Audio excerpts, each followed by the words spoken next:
Euzubillahimineşşeytanirracim. Bismillahirrahmanirrahim. Allah'ın selamı, rahmeti ve bereketi üzerinize olsun kardeşlerim.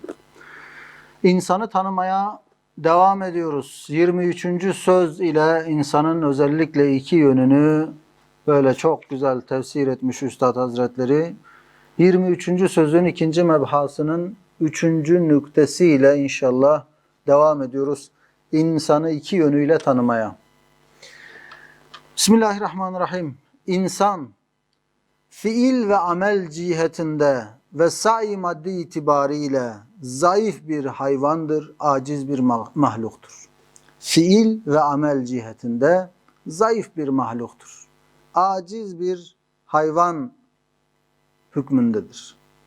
Onun o cihetteki daire-i tasarrufu, yani fiil ve amel ciheti dairesindeki tasarrufu ve malikiyeti o kadar dardır ki elini uzatsa ona yetişebilir. O kadar dar bir alanda ancak o fiil ve amel cihetinde hükmü olabilir insanın. Hatta insanın eline dizginini veren hayvanat-ı ehliye insanın zaaf, acz ve tembelliğinden birer hisse almışlar ki yabani ehlilerine kıyas edildikleri vakit azim fark görünür. Yani yabani hayvanlarla ehil hayvanları kıyasladığımızda ehlileşmiş hayvanlar da adeta insandaki acziyetten, tembellikten bir hisse aldıkları için yabanilere göre çok daha böyle uysal, çok daha tembel, çok daha hareketsiz görünür. İşte fiil ve amel cihetinde insanın o dairedeki iktidarı çok azdı, elinin yetiştiği çerçeve kadardı. Fakat o insan, bir de insanın şu yönü var. İnfial ve kabul ve dua ve sual ciheti var. Fiil ve amel anladık, işlemek anlamında kullanılır. İnfial nedir peki?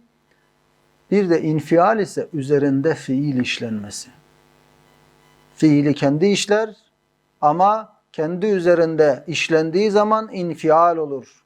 İnfial ve kabul, yani kendi üzerinde işlenen şeylere müsait bir varlık olması, üzerinde bir sanat icra edilecek, üzerinde bir fiil icra edilecek, buna müsait bir varlık olması, dua ve sual cihetinde, isteme ve dua etme cihetinde bir de insanın bu yönü var. Bu yönüyle şu dünya hanında aziz bir yolcudur insan.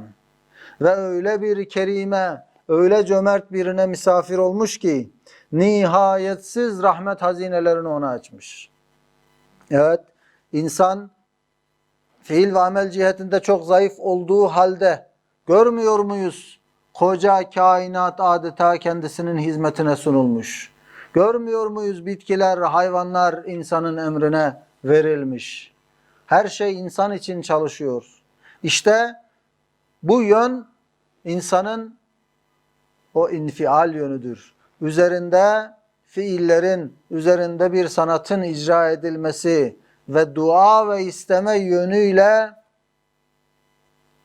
bu handa, dünya hanında aziz bir yolcu hükmündedir ve sonsuz kerim birisine misafir olmuş hükümdedir. Ve hadsiz bedi masnuatını ve hizmetkarlarını ona musahhar etmiş ve o misafirin tenezzühüne ve temaşasına ve istifadesine öyle büyük bir daire açıp müheyya etmiştir, hazırlamıştır. Bu yönüyle insan öyle kerim birine misafir olmuş ki hadsiz, eşsiz sanat eserlerini ve hizmetkarlarını ona amade etmiş ve o misafirin tenezzühüne, yani gezip dolaşmasına, seyran etmesine istifade etmek için açmış o hanı ve ona hazır hale getirmiş. İşte eğer insan enaniyetine istinad edip hayat-ı dünyeviyeyi, gayeyi hayal ederek derd-i maişet içinde muvakkat, geçici bazı lezzetler için çalışsa gayet dar bir daire içerisinde boğulur gider. İkinci nüktede yine insanın iki yönünden bahsetmişti. Bir, dünyaya bakan yönü enaniyet cephesi, bir de ahirete bakan yönü, ubudiyet cephesi. İkisi arasındaki azim farkı ortaya koymuştu Üstad. Şimdi yine aynı şekilde eğer bu insan, yani iki yönü olan, fiil ve amel cihetinde zayıf ama infial, kabul, dua ve istek yönü itibariyle, sual itibariyle aziz bir yolcu ve son derece kendisine cömertçe ikram edilmiş, her şey kendisinin hizmetine verilmiş bir yolcudur. Böyle bir insan eğer kendi enaniyetine güvenip, yani misafirliğini unutup, hayat-ı dünyeviyeyi, dünya hayatını gaye edinse ve onun için çalışsa, o zaman dar bir daire içerisinde boğulup kalacak. Ona verilen bütün cihazat ve alat ve lataif ondan şikayet ederek haşirde onun aleyhinde şehadet edecekler ve davacı olacaklar. Çünkü bu aza ve aletler geçici dünya hayatını elde etmek için hizmetçi olarak verilmemişler. Onun için de kullanılacak elbette ama esas gaye ebedi hayat olacak, ahiret olacak.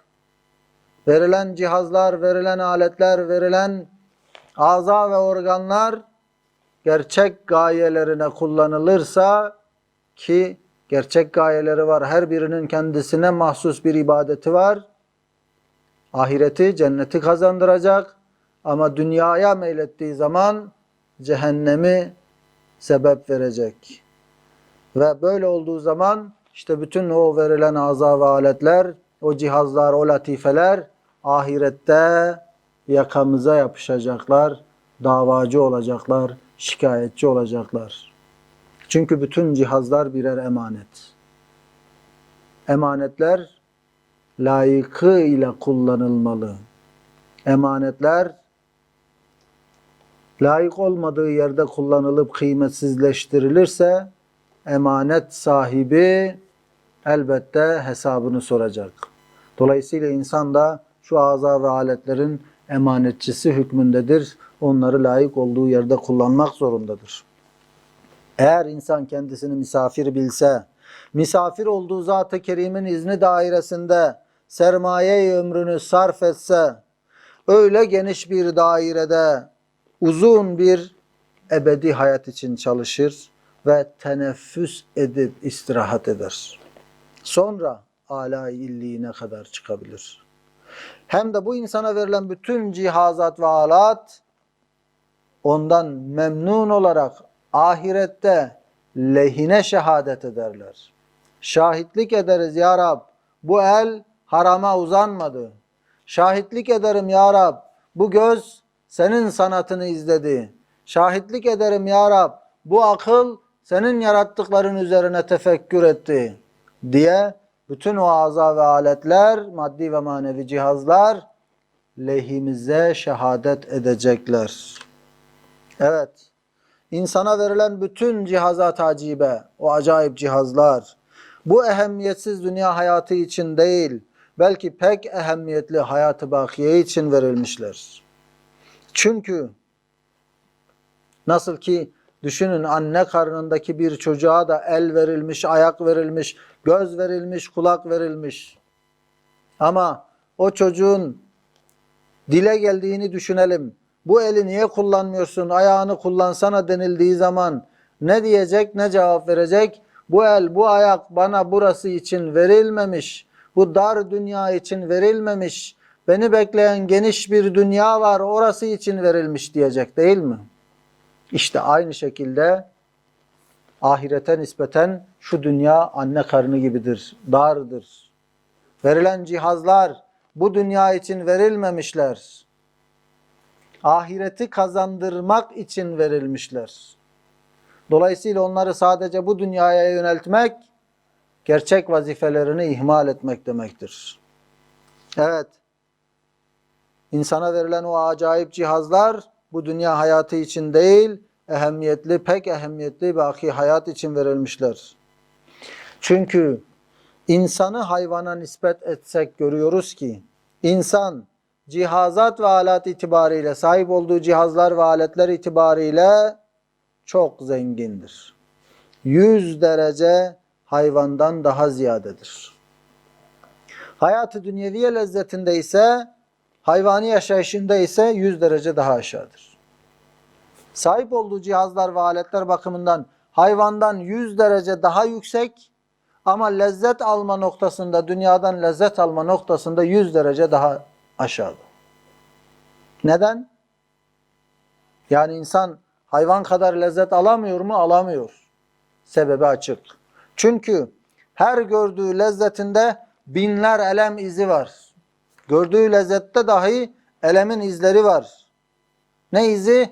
Geçmiş zamanın elemleri hali hazırdaki lezzetime konuyor, acılaştırıyor. Gelecek zamanın korkuları hali hazırdaki lezzetime biniyor ve acılaştırıyor. Ve her bir lezzetin dahi elem-i zevali. Bunun üzerine bir de şu anki lezzetin birazdan bitecek olmasının verdiği bir elem var.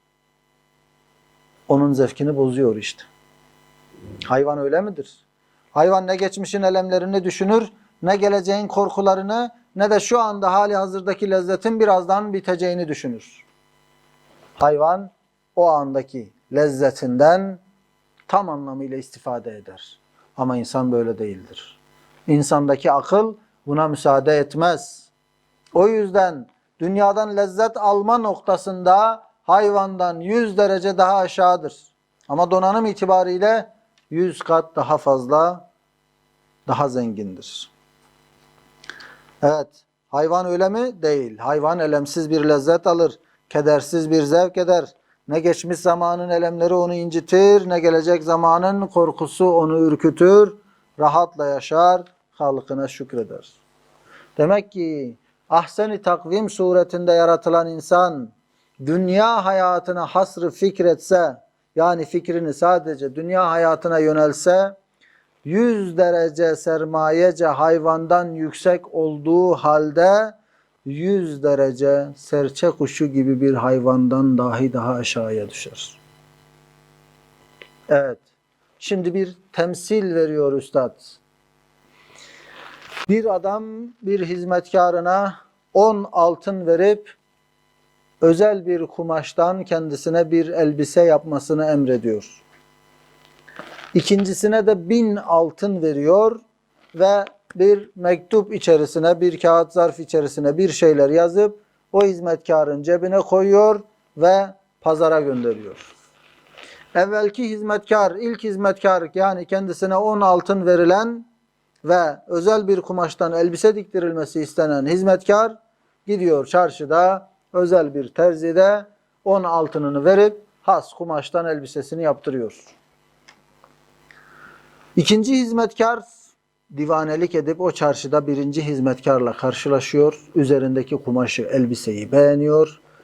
Ben de aynısını yaptırmak istiyorum diyor ve cebindeki zarfı açmadan, o yazılanları okumadan aynı dükkancıya, aynı terziye gidip 1000 altınını veriyor. Ben de aynısından istiyorum diyor. İnsafsız terzi de kumaşın en çürüğünden ona bir elbise yapıyor.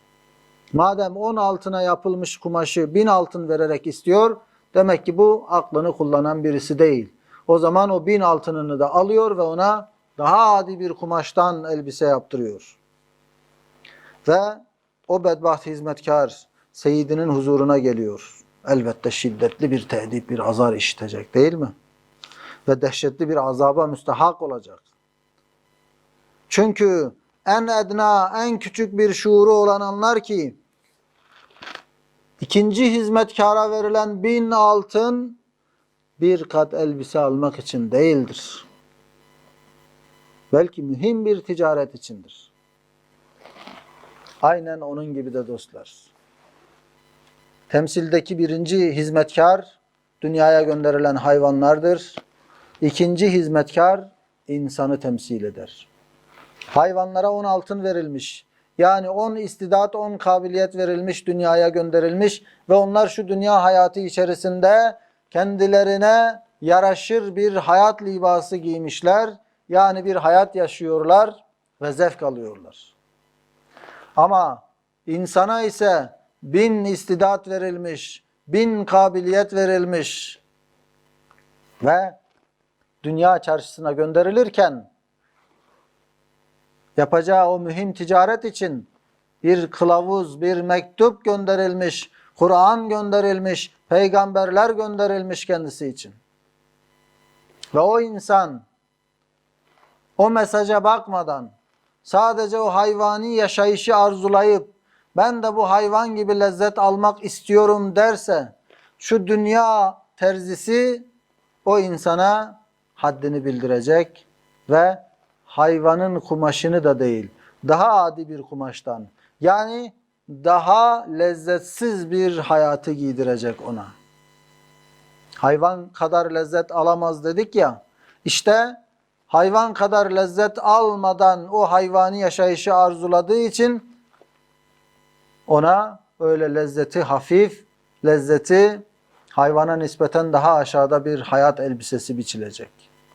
Çünkü akıl var. Geçmişin elemleri, geleceğin korkuları, hali hazır lezzetin zevalini düşünmek, şimdiki lezzeti acılaştırıyor. Evet. Aynen onun gibi insandaki cihazat-ı maneviye ve letaif-i insaniye ki her birisi hayvana nispeten 100 derece imbisat etmiş. Mesela güzelliğin bütün mertebelerini fark eden insan gözü. Hayvanda da göz vardır, görür. İnsanda da göz var. Ama insandaki göz güzelliğin bütün mertebelerini fark eder. Hayvanın gözü öyle değildir. O mertebeleri idrak edemez. Yine taamların bütün çeşit çeşit ezvak-ı mahsuselerini, o özel tatlarını temyiz eden, fark eden insanın zayike-i lisaniyesi, yani şu dili, bütün envaına müştak insanın kalbi gibi sair cihazları. Dil nasıl bütün taamları ayrı ayrı tadabiliyor? Hayvanda var mı bu? Yok. Hayvan ya sadece ot yer ya sadece et yer. Ya da benzeri birkaç şeyle sınırlıdır hayvanın yedikleri. Ama ikisinde de dil var. İnsana verilen 100 kat, 1000 kat daha istidatlıdır. Evet. İşte insana verilen bu cihazlar nerede? Hayvana verilmiş olan aletler, cihazlar nerede? Hayvanın pek basit, yalnız bir iki mertebede inkişaf etmiş o aletleri nerede?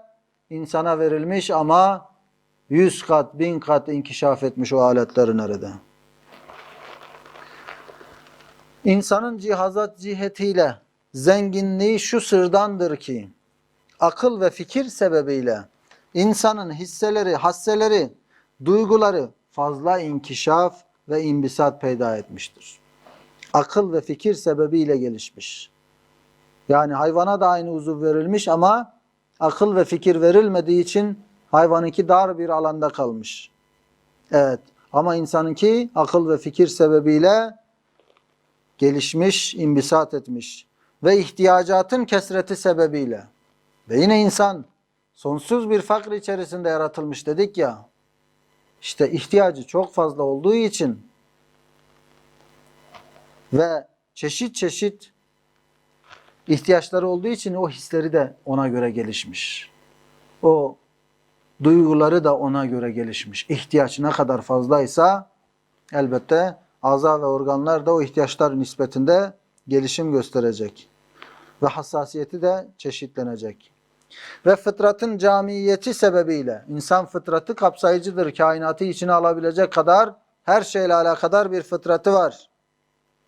Pek çok maksada müteveccih arzulara medar olmuş. Hayvanın arzuları bellidir. Kimisi sadece rızkının peşindedir ya da çoluk çocuğunun, yavrularının rızkını bulma peşindedir. Dardır ama insanın öyle değil. İnsanın pek çok maksadı var ve o maksatlara dönük hissiyatları var. Evet ve pek çok vazife-i fıtriyesi bulunduğu sebebiyle alat ve cihazatı ziyade imbisat peyda etmiştir. Demek ki insandaki alet ve cihazlar neden bu kadar üst mertebededir? Çünkü akıl fikir var. Çünkü insanın sonsuz ihtiyaçları var. Çünkü insanın çok fazla fıtri vazifesi var. Hayvanların, ineğin fıtri vazifesi süttür, arınınki bal yapmaktır diyelim. Onların bu kadar az Ama insanın fıtri vazifesi çok daha fazladır. Bu yüzden insana verilen aza ve aletler o ihtiyaçlara binaen son derece gelişmiştir. İşte şu derece cihazatça zenginlik ve sermayece kesret elbette ehemmiyetsiz, muvakkat şu dünya hayatının tahsili için verilmemiştir. Hayvan dünya hayatından bir hayat biçiyor kendisine. Bir iki vazifesi var, onları yerine getiriyor. İnsana bu kadar özellik verilmişse, bu kadar zenginlik verilmişse, bu dünya hayatını elde etmek için verilmemiş demektir. Belki şöyle bir insanın asli vazifesi nedir o halde? Nihayetsiz makasıda müteveccih vazifelerini görüp, o çok yönlü maksatları olan vazifelerini görüp, acz ve fakr ve kusurunu ubudiyet suretinde, ibadetle, kullukla ilan etmektir. Külli nazarıyla, kuşatıcı nazarıyla, bütün mevcudatın tesbihatına müşahede ederek şehadet etmektir. Ve nimetler içindeki imdadat-ı rahmaniyeyi görüp şükretmektir. Ve masnuatta kudret-i Rabbaniye'nin mucizelerini temaşa ederek nazar-ı ibretle tefekkür etmektir. Nedir insanın vazifesi? Madem hayvandan çok daha üstün donanım verilmiş, madem hayvani bir yaşayış için gönderilmemiş, o zaman maksat nedir? 1. Nihayetsiz maksatlara dönük vazifelerini görecek. 2. Aczini ve kusurunu kullukla gösterip ilan edecek. 3. Külli nazarıyla, kuşatıcı bakışıyla mevcudatın tesbihatına müşahede edip şahitlik edecek. Ve 3. Nimetler içindeki imdadat-ı rahmaniyeyi görüp şükredecek. 4.'sü de masnuattaki kudret-i Rabbaniye'nin, yani yaratılmışlardaki Allah'ın kudretinin mucizelerini temaşa etmek, izlemek ve nazar-ı ibretle tefekkür etmektir. Evet, demek ki insanın asli vazifesi bu. Ey dünya perest ve hayatı dünyeviyeye aşık ve sırrı ahseni takvimden gafil insan. Gerçek vazifeni bil, gerçek vazifeni gör. Esfeli safiline yuvarlanma. Sana verilen istidatları, sana verilen el, ayak, göz, kulak, akıl, kalp, ruh, hayal ne varsa hakiki gayelerine tevcih et. Hakiki gayelerine yönelt. Onlar sana bu dünyayı kazanman için verilmemişler. Hakikatte ebedi hayat için, ahiret için sana verilmişler. Eğer o aletleri dünya için kullanırsan, yarın ruzi mahşerde senin yakana yapışacaklar, senden şikayetçi olacaklar. Eğer sana verilen aza ve aletlerin senin lehine şahitlik etmesini istiyorsan, onları Kur'an'ın rehberliğinde istimal et. Onları Peygamber aleyhissalatu vesselamın örnekliğinde istimal et, kullan. Ki hakiki gayelerini yerine getirebilsinler. Evet dostlar, bu dünyaya hayvani bir yaşayış için gönderilmedik. İstesek dahi böyle bir yaşam mümkün değildir. Bunu çok iyi idrak etmemiz lazım. O halde hem bu dünyayı güzelleştirmek hem de ahirette cenneti kazanabilmek için kul olduğumuzu bileceğiz. Ubudiyet için gönderildiğimizi bileceğiz. Bize verilen aza ve aletleri yerinde kullanmasını bileceğiz ki her iki cihanda da saadete erişebilelim. Rabbim günahlarımızı affeylesin. Rabbim kalbimizdeki dünya sevgisini çıkarsın, söküp atsın. Kendisinin ve rıza gösterdiği kendi namına olacak sevgileri kalbimize yerleştirsin ve ahiret için çalışıp cennet için, cenneti kazanmak için çalışıp kendisinin rızasını kazanabilmeyi bizlere nasip eylesin inşallah. Amin. Amin. Velhamdülillahi Rabbil alemin. Vessalatu vesselamu ala seyyidina Muhammedin el emin.